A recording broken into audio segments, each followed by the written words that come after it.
2 de julho é um dia muito importante para os baianos, porque é nesta data que é celebrado o Dia da Independência da Bahia. Os festejos começam logo cedo, às 6 horas da manhã, com queima de fogos no Largo da Lapinha. A luta pela independência da Bahia começou antes da brasileira, mas ela só aconteceu um ano depois. A guerra durou cerca de 1 ano e alguns dias, entre 25 de junho de 1822 e 2 de julho de 1823. Os constantes desentendimentos e a insatisfação com a coroa portuguesa vinham se intensificando desde o século XIX. O estopim da guerra aconteceu em fevereiro de 1822, quando o governo português nomeou o tenente-coronel Madeira de Melo para exercer o cargo de comandante das armas na província, em substituição do coronel brasileiro Manuel Pedro de Freitas Guimarães. Mas a nomeação de Madeira de Melo não foi aceita de forma pacífica pelos brasileiros. O tenente-coronel português ordenou que as tropas lusitanas ocupassem as ruas de Salvador. Os brasileiros também reagiram e os conflitos começaram. Os batalhões formados majoritariamente por baianos tomaram o Forte de São Pedro, de onde enfrentaram outros batalhões de maioria portuguesa. Quando os portugueses tomaram o forte e prenderam Freitas Guimarães, festejaram, atacando casas, pessoas e invadindo o convento da Lapa, onde se encontravam alguns revoltosos, assassinando a abadesa Joana Angélica. Alguns brasileiros se entregaram, outros dispersaram, indo em direção aos subúrbios da capital ou às vilas do recôncavo baiano.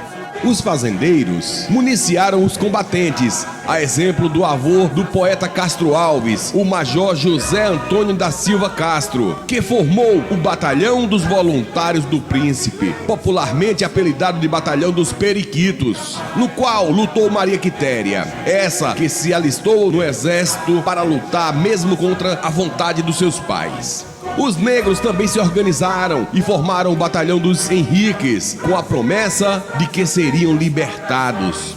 No dia 25 de junho de 1822, na cidade de Cachoeira, Dom Pedro foi aclamado defensor perpétuo e constitucional do Brasil. Como retaliação, o tenente-coronel português Madeira de Melo enviou uma caixoneira pelo rio Paraguaçu, que disparou contra a cidade, dando início à Guerra da Independência.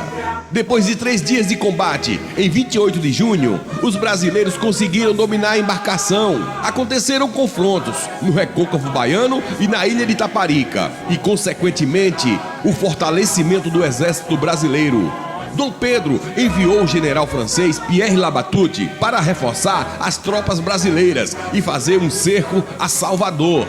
Por terra e por mar, os brasileiros bloquearam o acesso à capital da província, impedindo a entrada de mantimentos, armamentos, reforços e dificultando também a comunicação dos lusitanos. Houve confrontos em várias regiões da cidade, sendo a mais importante a Batalha de Pirajá, iniciada em 8 de novembro de 1822.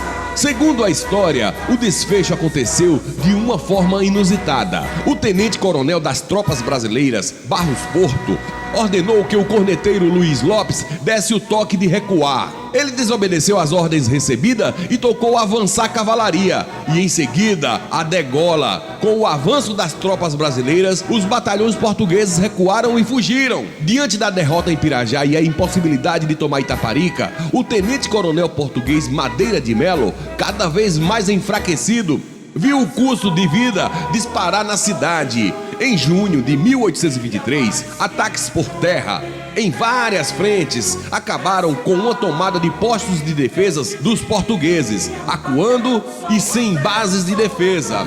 Madeira de Melo se retirou na madrugada de 2 de julho de 1823. Ao longo do desfile do dia 2 de julho, os heróis da independência são lembrados através de figuras do caboclo e da cabocla, representando o povo brasileiro, além das heroínas Maria Quitéria, Joana Angélica, Maria Felipa e o coronel José Joaquim de Lima e Silva, e também o general Labatut. Para os estudiosos do tema, a independência da Bahia consolidou a independência do Brasil. Acreditem que, se ela não houvesse, o Brasil poderia ficar dividido entre o Sul e o Norte. História do Brasil. Narração: Solon Maia.